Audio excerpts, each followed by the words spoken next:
Hey Dekoni fans! Today, we're going to show you how to change your earpads for the Sony MDR Z1R.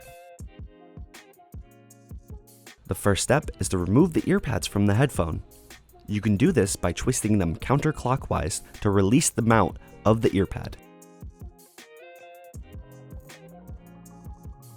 Grab your new Dekoni audio earpads and get ready to attach them to the headphone. Please note that both pads are not symmetrical.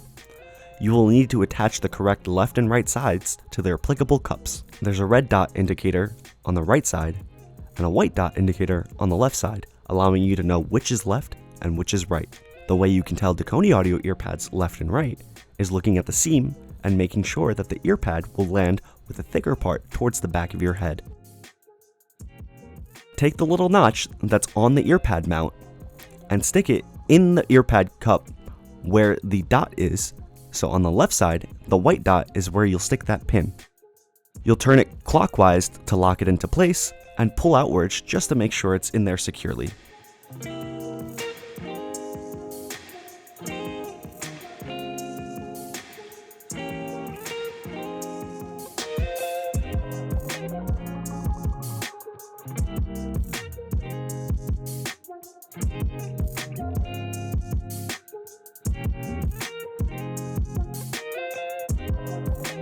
Once you've completed the setup, enjoy your new Dekoni audio earpads, and thanks for watching.